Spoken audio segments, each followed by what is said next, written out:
Eh bien, bonsoir à toutes et à tous. Bienvenue pour cette 18e rencontre des Puits, ici à l'École des Beaux-Arts. Alors, je tiens particulièrement à remercier l'école pour la mise à disposition de cet amphithéâtre ce soir. C'est la première fois qu'on fait une séance Puits ici. C'est de tenter d'introduire un peu cette troisième rencontre. Alors, troisième rencontre, je dis trois parce qu'elle s'inscrit dans un volet qu'on a initié en janvier, février et mars. Donc on a reçu Thierry Girard en janvier, on a reçu Hortense Soichet en février, et puis ce soir Olivier Odassava. Tous les trois, on les a réunis sous c'est à la fois un regroupement, non pas qui serait artificiel, mais qui est pratique pour nous, qui est donc une thématique, qui est l'itinérance. Qu'est-ce que c'est que de mener un travail d'image, de mise en image, de pratique de l'image, sous cet aspect-là. Voilà, évidemment, c'est nous qui le nommons comme ça, et c'est comme ça, de cette manière, qu'on passe la commande aux invités. Voilà, qu'est-ce que ça peut vous dire? Olivier, sa casquette principale, on pourrait y revenir, mais c'est d'abord un écrivain blogueur, donc depuis quelques années, son blog Dreamlands, peut-être l'avez-vous consulté, est le lieu d'un récit de voyage virtuel entamé depuis un peu moins de 2000 jours, je crois, de 1924 ou 25. C'est une chronique d'un périple long à bord de Google Street View. Donc, au quotidien, Olivier, alors, il y reviendra, il arpente les méandres de cet environnement simulé en images pour y prélever des captures d'écran qui ensuite sont réinvesties par la pratique de l'écriture.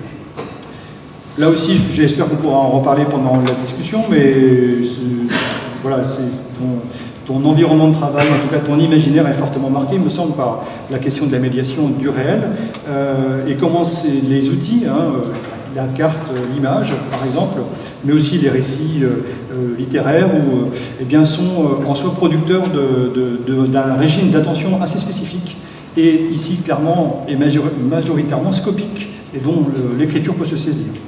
Donc Olivier, me semble-t-il, investit l'espace de Street View en occupant un point de vue assez singulier qui est produit par la machine, qui produit des images calculées pour en faire le point de convergence d'une narration qui témoigne à distance des registres de présence, à distance des lieux.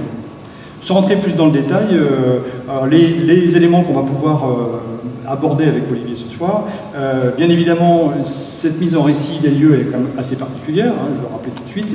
Qu'est-ce que c'est que de construire un récit à partir d'images qui sont fabriquées par un dispositif dont on pourrait se dire que l'humain est relativement absent, encore que. Ça, c'est une question possible. Et puis plus largement, l'occasion sera, dans cette rencontre, on pourra aborder la notion d'expérience spatiale, sous conditions visuelles sur un mode qui procède par appropriation d'un artefact, parce qu'évidemment Street View, c'est une machine, c'est toute une machinerie dont il convient on lui adresse une requête, on lui demande quelque chose, et d'autres choses en ressortent. Olivier Odassava a publié un livre, pas seulement un, mais plusieurs, mais en tout cas qui nous concerne plus spécifiquement ce soir, Éclat d'Amérique, alors épuisé quasiment, on va dire, donc qui est une chronique d'un voyage virtuel, donc c'est le récit d'une traversée, et on va en avoir un écho direct dans un instant, et je vais m'empresser de passer la parole à Olivier. Est-ce qu'on commence par regarder le film? Pourquoi pas. Alors, en fait, pour introduire mon approche, il y a un film qui est génial, génial, c'est pas moi qui l'ai fait, donc je peux le dire, qui a été produit dans le cadre d'un festival de photos qui s'appelle le Festival MAP à Toulouse. Les gens du festival, un jour, m'ont appelé en me disant voilà, il nous reste un petit créneau, on a monté nos expositions et on pense que vous pouvez intégrer le festival pour votre travail photographique. J'étais très touché. D'autant plus que moi, en fait, comme on a parlé des fois un petit peu, en fait, je me sens... c'est difficile, j'ai du mal à définir si je suis... d'ailleurs, je ne me définis pas, je me fiche de me définir d'une certaine façon, en fait. J'ai essayé d'y réfléchir encore tout à l'heure quand je me promenais dans la ville de Nantes. Fondamentalement, je me sens plus écrivain que photographe. Disons que je me pose pas la question, j'espère faire un truc qui soit mien, mais si on me demandait à choisir entre faire plein d'expositions ou faire plein de livres qui sortiront en littérature, je crois que je choisirais de faire plein de livres qui sortent en littérature plutôt que de faire des expositions. C'est pas je me bats pas pour participer à des expositions, même si ça m'arrive de participer à des expositions. J'ai d'abord pensé mettre des petites tablettes avec des parcours à côté de ses photos, en fait, autour des endroits que lui avait photographiés. Puis finalement, je suis plus qui, mais quelqu'un m'a dit mais pourquoi tu ferais pas un film? Et j'ai dit très bonne idée, mais je suis pas cinéaste. Et donc les gens du festival m'ont proposé de rencontrer Antoine Ferrando, qui est un réalisateur et qui a fait un film à partir des images de mon blog et enfin, des images qui ont servi à écrire le livre plutôt, parce que je pense pas qu'elles soient toutes dans le blog, celle-ci. Et avec des textes qui sont extraits du livre. J'ai écrit juste deux, trois petites liaisons, deux, trois petites choses pour le film. Et le film dure 11 minutes 30. Quand on partait en voyage, je demandais à mes parents de choisir l'itinéraire avant de partir. Alors, parfois, je trouvais pas ça génial parce que j'avais pas envie forcément de choisir, mais j'insistais. Et puis voilà. Et puis, je passais des heures dans les 15 jours, 3 semaines qui précédaient notre voyage, en fait, à noter sur des petits papiers tout ce qu'on allait croiser en regardant mes cartes Michelin, enfin, tout ce qu'on allait croiser sur la route. Et je collais, enfin, de façon Kerouac, mes feuilles les unes derrière les autres, donc ça faisait une sorte de grand rouleau avec tout l'itinéraire. Et après qu'on était dans la voiture, en fait, je devais être un peu chiant parce que toutes les 2 minutes, je devais dire attention, on va croiser une voie ferrée, attention, il va y avoir une rivière sur la droite. Enfin voilà, comment dire, je trouvais ça magique, et je continue de trouver ça magique, qu'il puisse y avoir une corrélation entre une représentation et une réalité, et que cette représentation aussi puisse prendre le biais d'une fiction, enfin comment dire, que ce soit pas le principe de réalité là-dedans est plus j'ai grandi, plus il est devenu complexe, quoi. Et en fait je me suis rendu compte que c'était pour moi mon médium. En fait j'avais besoin d'avoir des cartes, ce genre de choses plus tard. J'ai besoin en fait d'avoir ce genre de vecteur pour découvrir. Et du coup, c'est les images que tu peux rencontrer, enfin le mode image, on va dire, de la rencontre, parce que c'est peut-être ça que tu utilises Street View, ce mode image-là, et du coup enclenche des choses, enclenche l'écriture. Parce que voilà, c'est ça aussi qui est intéressant dans ton cas. Voilà, enfin, le principe, c'est que il y a eu différentes périodes, ça fait maintenant 6-7 ans, 2010, 7 ans que le blog existe. Donc évidemment, il y a eu des évolutions, mais le principe, c'est que ce qui reste fixe, c'est que j'accorde un temps qui est maintenant très court par jour, parce que j'ai plein d'autres activités à côté, mais je tiens à accorder un temps par jour à me promener dans Street View, à faire plein de captures d'images, enfin plein, oui, à capturer les petites choses qui me parlent, et c'est les images qui sont pour moi les déclencheurs d'écriture, en fait. Sur le blog, il y a eu un post en fait où le texte, où j'ai écrit un texte, et où après j'ai essayé de coller des images qui systématiquement, en fait, pour moi c'est vraiment des déclencheurs. En fait, je regarde mon lot d'images comme si c'était une planche contact, et les idées viennent, quoi. Voilà, en fait, c'est vraiment une sorte d'outil génial pour anti-page blanche, quoi, pour moi. Ce que je peux dire déjà, c'est qu'en fait, on a tendance à penser cet univers de Street View comme pauvre. En fait, on l'imagine, on l'utilise au quotidien a priori pour repérer un endroit où on a un rendez-vous, ou pour repérer où une boutique où on veut se rendre.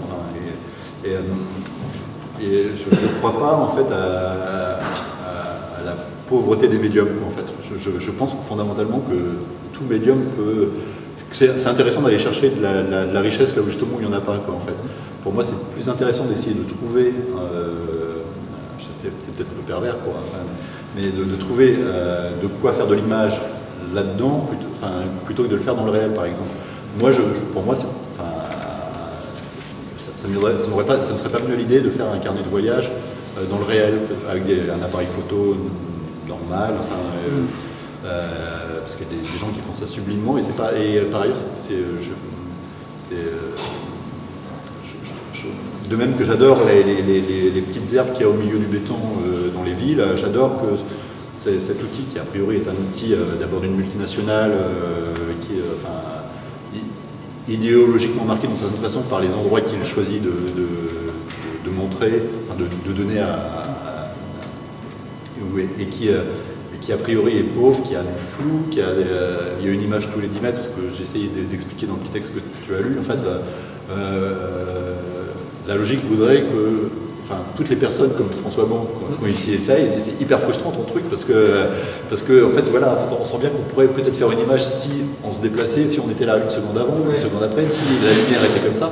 Et justement, c'est toutes ces frustrations qui moi me fascinent et m'intéressent et une sorte c'est peut-être une posture de matamor un peu, mais je suis très content quand j'arrive à faire finalement une image et je suis très très souvent frustré parce qu'il y a un élément un flou qui ne me plaît pas, parce que je sens que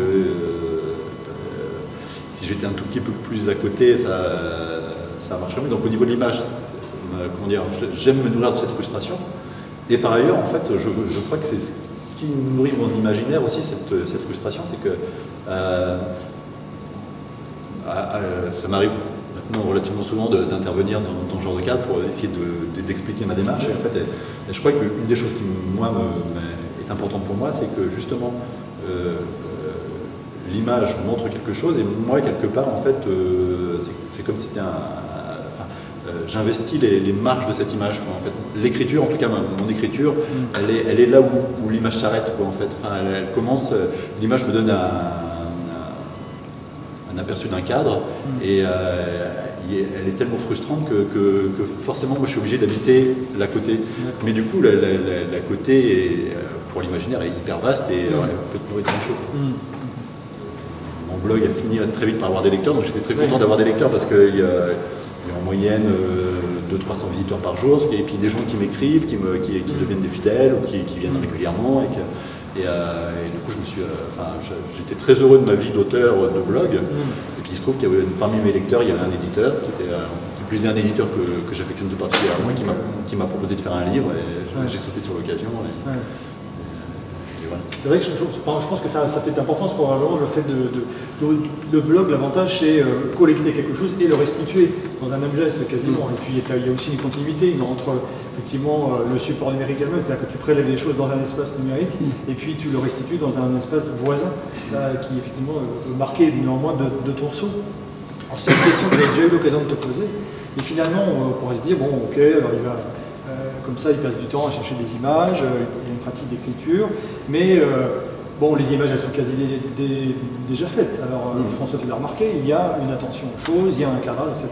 Mais une question qui n'en est pas une et qui est un peu une incitation à dire surtout pas. Mais voilà, c'est Google qui est l'auteur de ce travail. De chacune des images prises séparément, oui.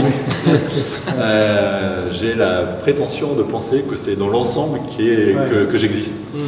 C'est-à-dire que moi, une des choses qui me plaît aussi, c'est que vous tous, autant que vous êtes, en fait, ce soir, vous pouvez aller devant votre ordinateur et refaire exactement la même image, à la façon du Pierre Ménard inventé par Borges, qui veut réécrire Don Quichotte à la virgule près. Au début, c'était beaucoup un jeu de chaboté. En fait, je rebondissais d'un endroit à l'autre, et puis jusqu'à ce qu'il se passe quelque chose, jusqu'à ce qu'il y ait une lumière qui m'interpelle, jusqu'à ce qu'il se passe un micro-truc, et je pouvais passer comme ça 20 minutes à rebondir d'un endroit à l'autre. C'est un peu moins le cas maintenant, parce que j'accorde aussi concrètement moins de temps à ça par jour. Je me contrains, en fait, grosso modo, pour résumer, depuis 2 ans, à me lever un quart d'heure plus tôt. Donc j'ai un quart d'heure pour faire mon poste. Donc j'ai 5 minutes pour grosso modo, des fois ça varie, mais j'ai 5 minutes pour chercher et 10 minutes pour écrire. Voilà, et j'aime cette contrainte surajoutée, parce que j'ai besoin de contraintes pour moi vraiment. Sinon tu pourrais être assez vite débordé finalement. Voilà, en fait, pour que les choses sortent sans que j'ai à réfléchir. L'idée, c'est j'ai un peu l'impression de chercher ce que je peux éprouver sur un court tennis quand j'essaye de lâcher mes coups. Quoi. En fait, voilà,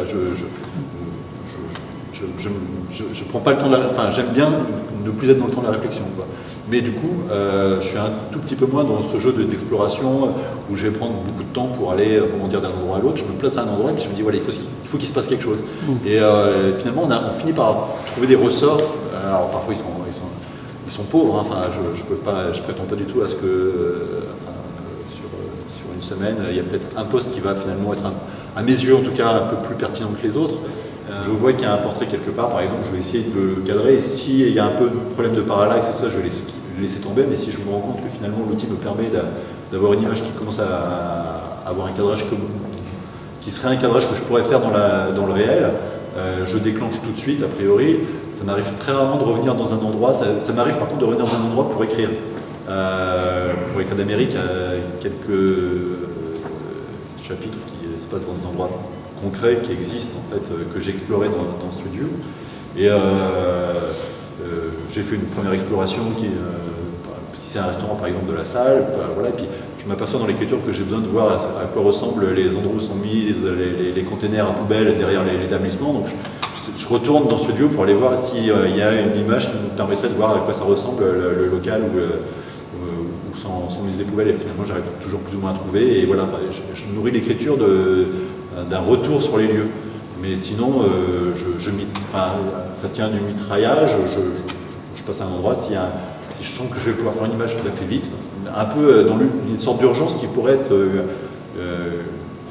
un peu stupidement une urgence photographique, en fait, comme si j'avais peur que la chose disparaisse. Mais non, je travaille, j'ai des réflexes de... au moment où je fais les images, des réflexes de photographe, quoi, je pense un petit peu.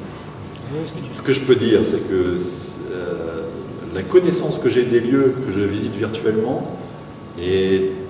m'impressionne moi toujours quand j'y vais réellement plus tard, quoi, en fait. Si je visite une ville dans Street View, je sais que j'ai pas besoin ensuite de plans de la ville pour m'y repérer. Je sais qu'il y a une boulangerie à tel endroit, je sais, j'enregistre j'ai une perception de la ville très poussée, en fait, à chaque fois que je suis, parce que dans Street View, j'essaie plutôt d'explorer des endroits où je ne suis jamais allé. Mais ça m'arrive, au bout de 7 ans, ça m'arrive quand même de voyager et de me retrouver dans un endroit que j'ai fréquenté virtuellement.